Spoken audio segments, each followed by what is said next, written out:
Thank you, Mr. President. Mr. President, in January, monthly border crossings dropped below 200,000 for the first time since last March.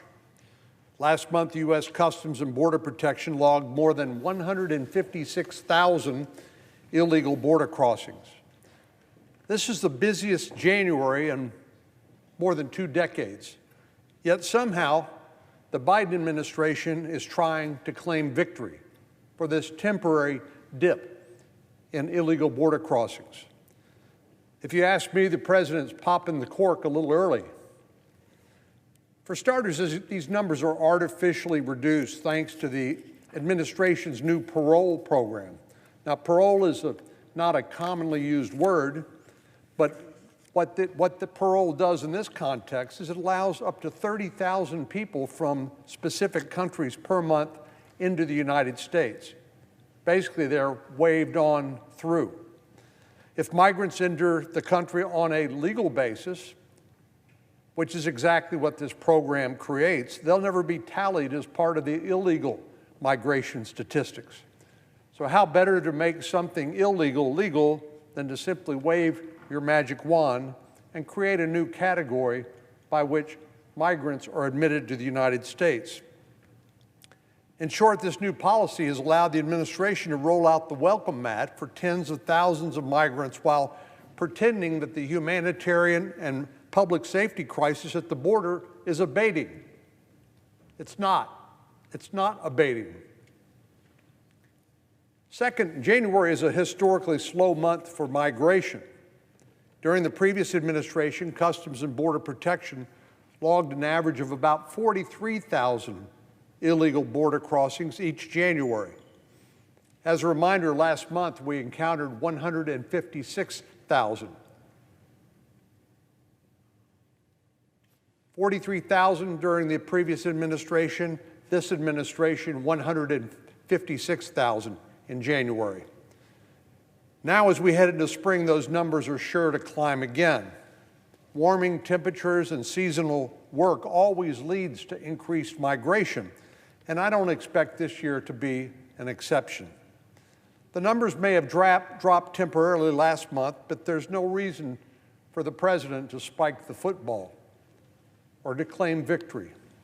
Every single day, thousands of migrants cross the United States-Mexico border.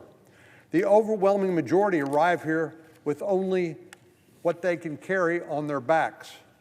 When they reach the United States, they need food, shelter, clothing, medical care, transportation, and the like.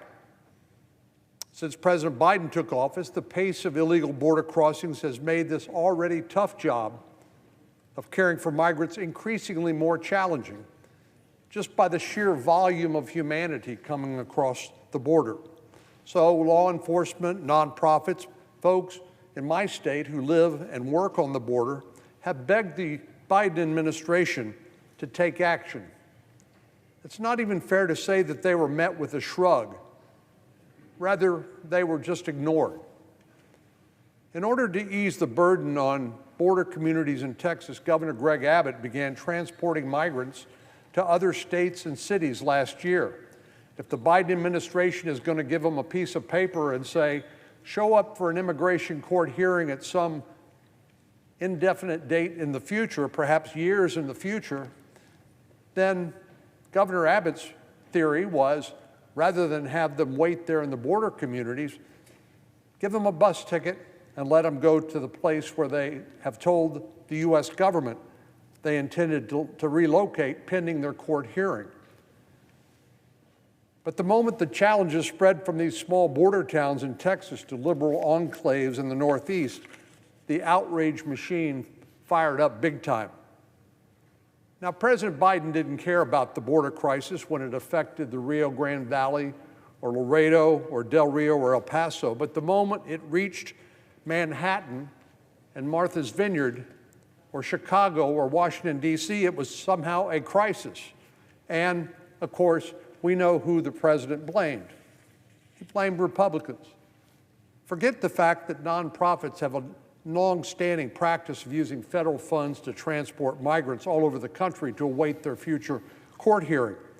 But once the state of Texas or the state of Arizona, or the state of Florida began offering transportation to these same migrants, the president and our Democratic colleagues had an absolute meltdown.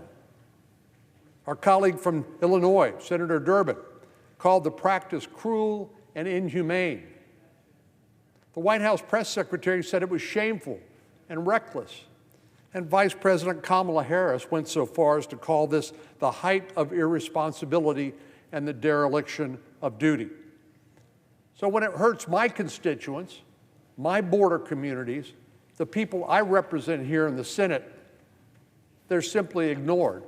But once that problem begins to show up on the doorstep of the vice president, or Mayor Bowser, or Mayor Adams, or the mayor of Chicago, you'd think the roof was falling in.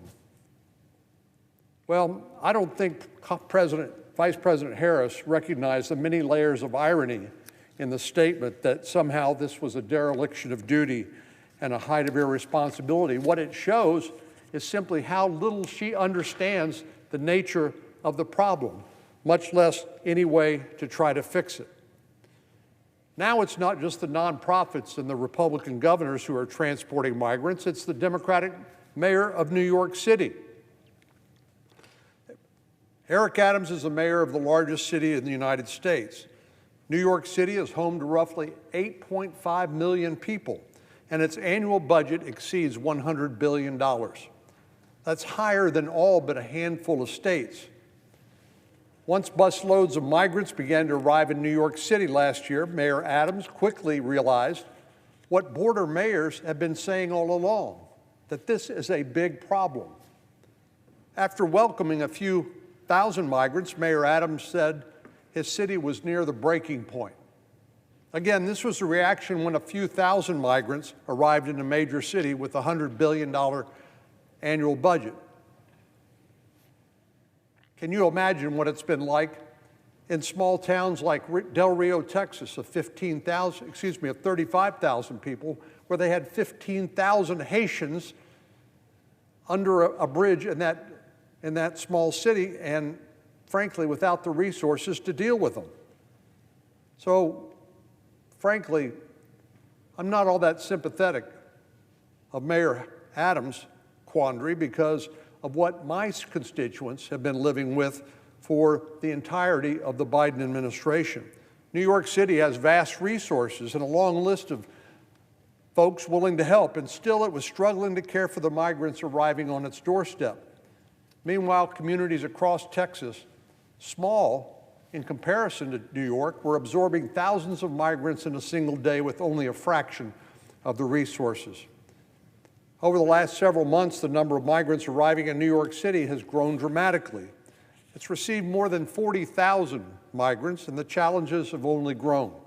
I'm not surprised by that, but this is a taste of what we've been experiencing for years, thanks to the Biden administration's dereliction of duty. Mayor Adams started doing what Republican governors of Texas and the Democratic mayor of El Paso had already done. He offered these migrants free transportation elsewhere. So they come to New York City. Mayor Adams said, "This is terrible." And what does he do? But then offer the migrants a free bus ticket to go somewhere else. New York City has purchased bus tickets for migrants heading in all directions around the country.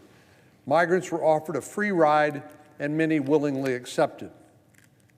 This is exactly what's happened in border states like Texas, but the reaction's been completely different. I haven't heard Vice President Harris, for example, call this the height of irresponsibility or dereliction of duty.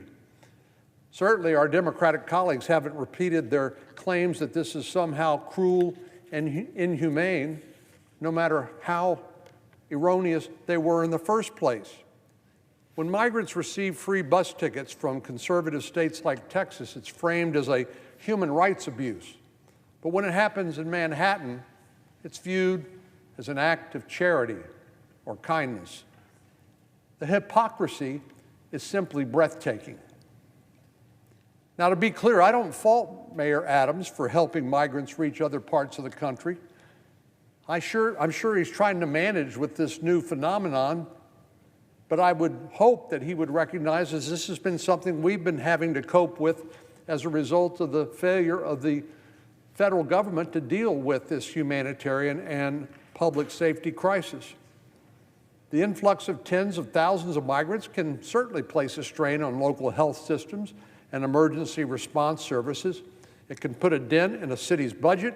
It can overwhelm the nonprofits and hurt the vulnerable locals who already rely on those services. But that is exactly what we've been seeing in states like mine for years, but to no avail. It's unfair to expect any city, any state, to carry the burden of this crisis because it is the federal government's responsibility. We now learn that every community in America is now a border community.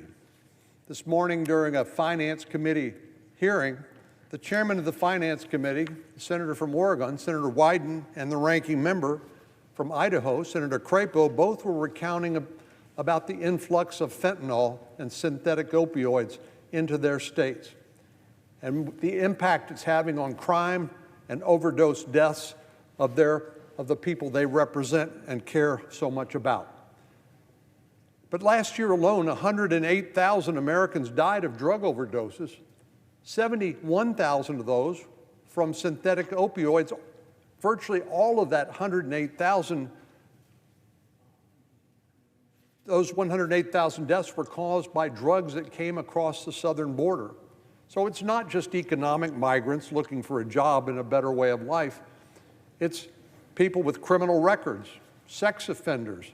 It's people smuggling drugs into the United States. It's the criminal gangs that distribute those drugs in major cities all across the country, including in New Jersey, and who are responsible for much of the violence, particularly the gun violence, as they fight for market share and territory. So every community in the country now is a border community and a border state. Well, this is not what successful immigration or border security policy looks like. The number of border crossings may have temporarily dipped, but communities across the country are still being crushed by the weight of President Biden's border crisis. The one silver lining in all this is that it appears the president is finally acknowledging the crisis at the border. With the possible re-election for president just around the corner, it looks like he's finally giving at least lip service to this major political liability.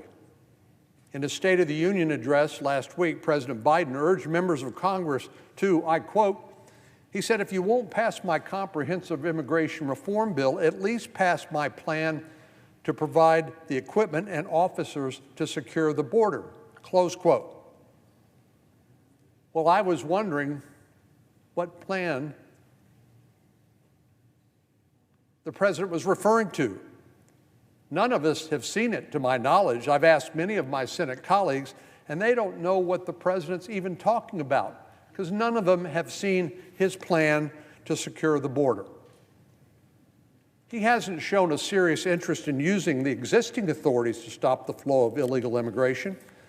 But if the president's views have changed and now he's serious about dealing with this crisis, he will find a lot of allies here in Congress, and I would be one of them. Senators on this side of the aisle want to reform the processes by which migrants are handled to quickly remove unlawful migrants who have invalid asylum claims and ensure that the cartels are not able to overwhelm the Border Patrol by directing migrants to key strategic locations, while then the drug cartels move illegal drugs into the country that take the lives of innocent Americans. The experts I listen to, the Border Patrol mainly, have advocated for a combination of personnel, technology, and infrastructure to ensure that the Border Patrol is capable of stopping dangerous criminals and contraband at the border. And we need to fix the broken asylum system, along with its characteristic catch and release. Because if there are no real consequences for people coming into the country, even though they don't qualify for asylum, they're going to continue to come and that's been the case during the entirety of the Biden administration. So if the president is serious now at long last, I encourage him to pick up the phone. Communities across Texas and across the country are suffering because of the Biden administration's failure to simply do the job of the federal government. As Mayor Adams said while visiting El Paso last month, he said, "Our cities are being undermined, and we don't deserve this. Migrants don't deserve this, and the people who live in the cities don't deserve this." I agree with Mayor Adams, and I hope President Biden has finally learned that lesson as well. Mr. President, I yield the floor.